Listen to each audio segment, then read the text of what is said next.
Hey guys, today we'll mostly be focusing on Astral Kuriboh and Right Hand Shark, I guess. Kind of.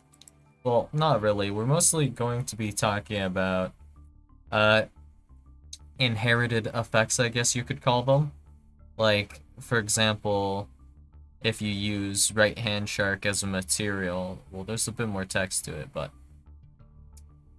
the monster that you make using Right Hand Shark, specifically an XYZ one, will inherit the effect this card cannot be destroyed by battle. I guess. But anyways, we're starting off with Astral Kuriboh. Astral Kuriboh has this lovely effect. You can reveal one number XYZ monster in your extra deck, special summon this card from your hand. If you do, this card's level becomes the revealed monster's rank. Also, while it is face up in the monster zone, you cannot special summon monsters from the extra deck, except number XYZ monsters. You can only use this effect of Astral Kuriboh once per turn. A number XYZ monster that was summoned using this card on the field as material gains this effect, cannot be destroyed by battle or your opponent's card effects. So there are a lot of like decent numbers targets. Well, there's one less now, you know? Bamboozling Gossip Shadow was actually a pretty good target. Bamboozling Gossip Shadow, it just can sit on your board, you know? And be an indestructible, like, sandbag for you, if necessary.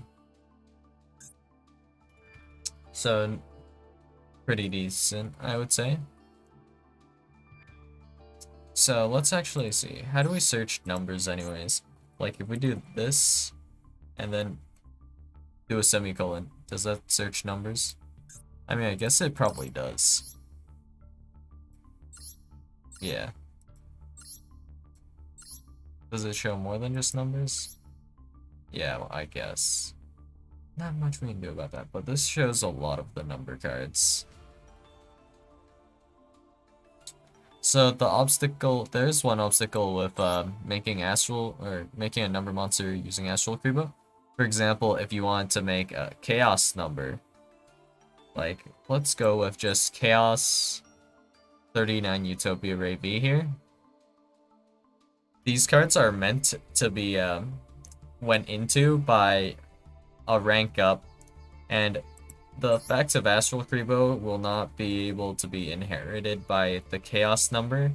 So if, for example, we make Utopia using Astral Kuriboh and then rank up that Utopia into Utopia Ray V, then we lose Astral Kuriboh's protection, which sucks. But if we want to make like Utopia Ray V, just for example, like legit with Astral Kuriboh, that requires 3 level 5 monsters, and no, like, because you're using XYZ, we're making an XYZ monster here. We have to use 3 actual monsters, and Astral Kuriboh is not actually searchable. So you need to summon 2 level 5s and happen to open Astral Kuriboh if you want to do that, which just sucks in general. But it's fine, I guess. For example, though, let us see. Well, oh yeah, this specifically says it cannot be destroyed by battle or your opponent's card effects. So, an effect like Baguska's destruction cannot be prevented by this, which is just, it is what it is, I suppose. Not a super big deal. But it is interesting how we can get a level 13 like Astral Kuriboh if we reveal number IC 1000 Numeronius Numeronia. That's a little humorous. Not that having a level 13 monster and being locked into XYZ summons will do anything. Except if I guess you give that Astral Kuriboh to your opponent. Let's see. I think that's actually possible. That's a little bit funny if you could pull that off. You'd have to swap control, I guess, which is weird. So like a Geonator before summoning Astral Kuriboh, revealing like IC 1000, and then just giving it to your opponent. you can now only make rank 13 number monsters. This specifically locks you into numbers and not just XYZs, right? So you must make a number with this, I guess. So then another similar effect is right hand shark. Right hand shark's effect is that if you summon a XYZ monster using only water monsters as material including this card, then it gains the effect that it cannot be destroyed by battle. In the case of Astral Kuriboh, it cannot be destroyed by battle or your opponent's card effects. So this is more generic, so you could make, well, what's a generic for that's good? Let's see. Rank 4. A non-number, I guess. You can make those now. You can make a cowboy that can't be destroyed by battle, I guess, for example.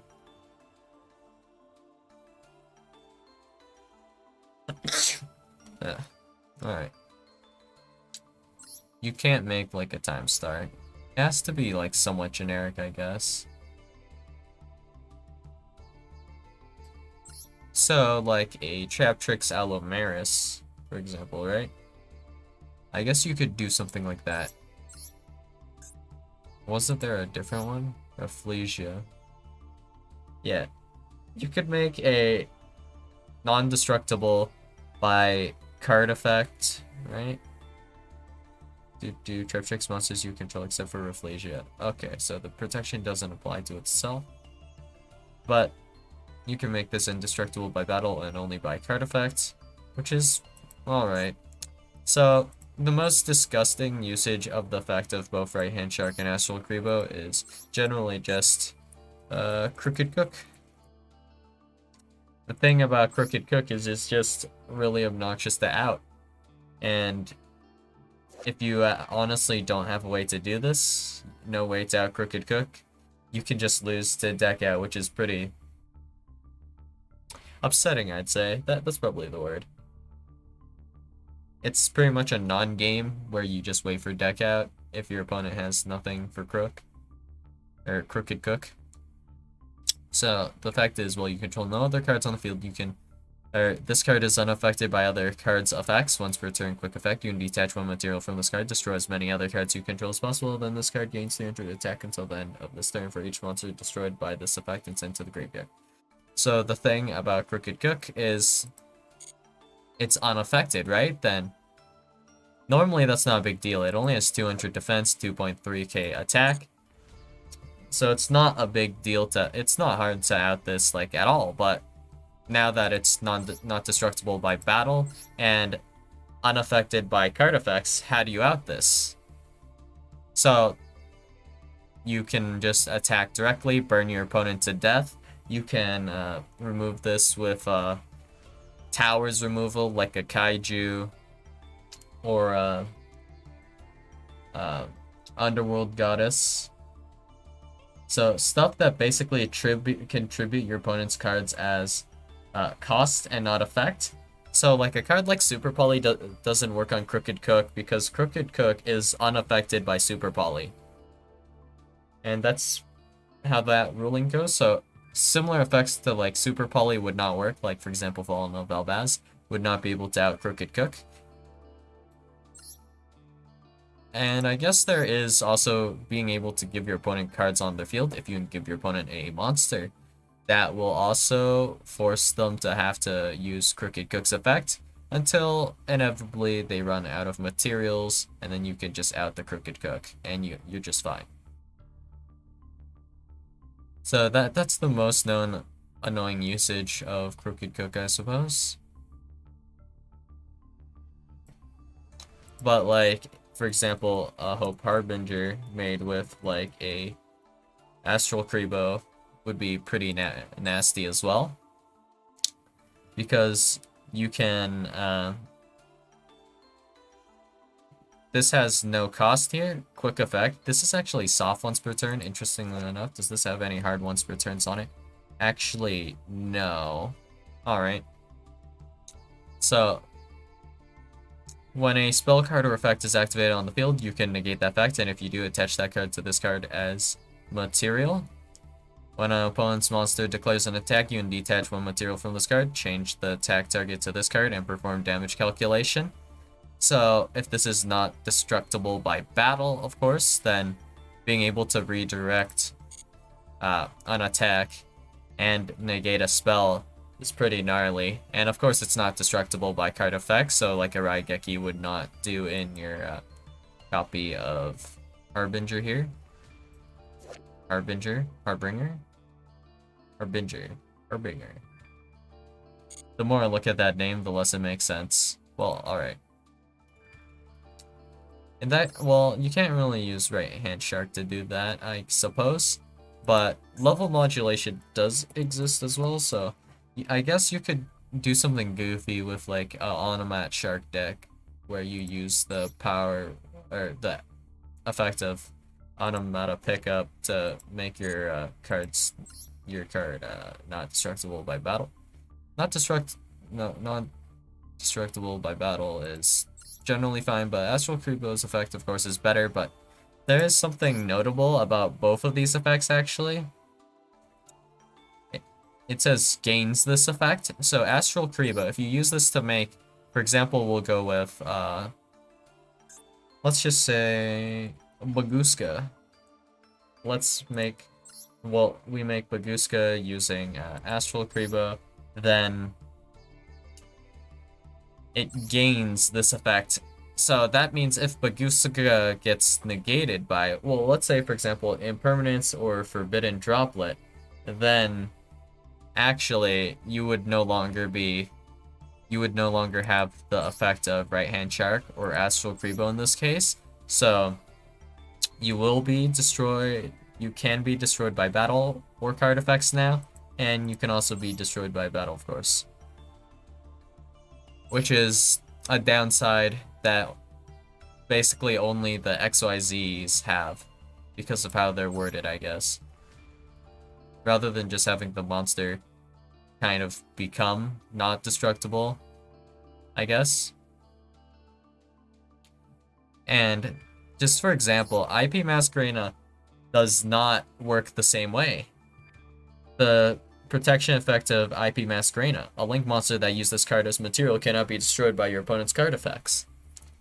This effect as well, all three of these have in common, like, you cannot called by them after they are used as, like, material. And I believe, yeah, so since you can't do that, right? You can't called by them after the fact. It's kind of sad that the XYZ materials specifically, or the XYZ monsters here, or the material that make the XYZ monsters, I guess, in this case. Kind of weird terminology here, but they're just, in general, worse than similar things that other cards might do. Like, for example, with Opera the Melodious Diva. This is only for the rest of this turn, but melodious monsters you control cannot be destroyed by battle or card effects. And, like, alright.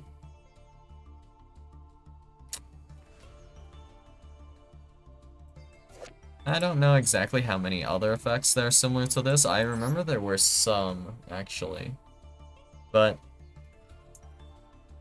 with XYZs, they're just randomly getting cucked is how I feel. Like, just for example, this isn't exactly just an XYZ kind of attack, but Vice King Requiem is also in the same boat to an extent, because this effect is not as good as IP Masquerena's. So it has a lock similar to like what Astral Kuriboh has here. You cannot special summon monsters except for DDD monsters. A DDD monster that was Fusion, Synchro, XYZ, or Link summon using this card on the field as material gains this effect. So it gains this effect. Once per turn, you can target one card on the field, shuffle one Dark Contract card from your field or graveyard into the deck, and if you do destroy that target, then gain 1000 LP. You can only use this effect of DDD Vice King Raccoon once per turn. So the thing about this effect, though, is it's jank for like a whole nother reason. So the thing about this effect here is, like, this effect here is not hard once per turn, right?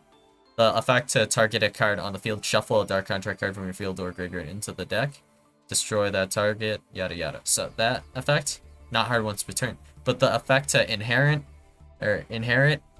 this effect, that is hard once per turn. Which is weird, honestly. Don't know how else to really describe that.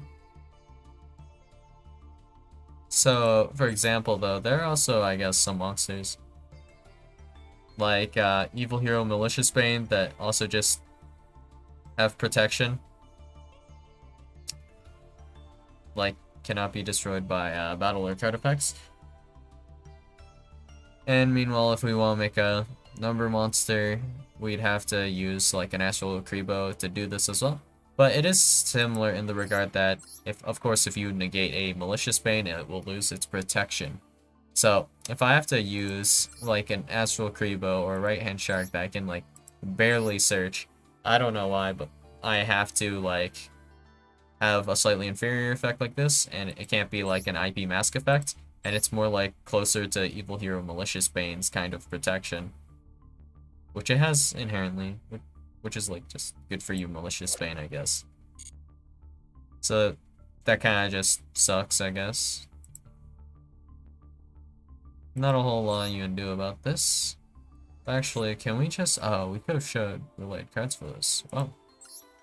So, what is humorous to an extent is that Astral Kuriboh does create, like, a towers against certain decks, almost.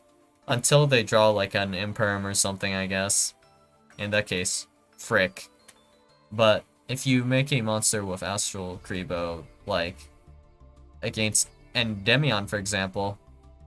It's pretty funny because Endymion actually doesn't have a single way to out that monster because all of their removal is either destruction or by battle. So at minimum, Astral Kuriboh is a funny card, and the thing about number-specific protection is there are other number protecting cards, so it's not like that great, I guess. Oh, I mean. Not quite this one. Hold on, that's the wrong one. It's Number Wall, right. So we have Number Wall, which makes all your number monsters not destructible by card effects or by battle. Except with another number, which no one's going to be running a number that can run over yours, typically speaking, if you're playing, like, for example, a numbers deck, I guess. Most numbered decks, actually, yeah, I don't think many people are playing number monsters, just in general, so... Yeah, I don't think there's... Aside from, like, maybe a Baguska, but Baguska's not, like, a super big deal, I guess. So then, I guess there was also, like, Baryon Untopia. This also has protection, but this is specifically only for, card effects. But instead of getting, not destructible by battle... You now have, your opponent cannot target them with card effects, so that makes your, specifically your number monsters between 101 and 107, and chaos monsters, basically, cannot be targeted or destroyed by card effects, which is pretty cool, I guess, but kind of weird as well. And it is kind of, like, awkward in the sense that, like, Astral Kuriboh honestly doesn't have that many good targets. Like, a strategy for you to utilize Astral Kuriboh specifically and play off of the destruction effect, there is, like, exactly Crooked Cook. I don't think there's, like, another monster that's worth making. But, like, of course, you can't make, like, a Stealth Kraken, for example, because Astral Kuriboh is a light and not a water, and you require to use a water to make Stealth Kraken, but if you actually make Stealth Kraken first, you can make Stealth Kraken using Astral Kuriboh because then it will be a water monster because of Stealth Kraken's effect, but that kind of defeats the purpose. And then, looking through... What I would like to do is, I think it'd be funny to at least make a Diablosis the Mind Hacker with an Astral Kuriboh. I might make a build that uses sevens that also utilizes Astral Kuriboh. That sounds fun. Well, anyways, that's about everything I wanted to talk about today. So I'll see you guys in the next video. Bye.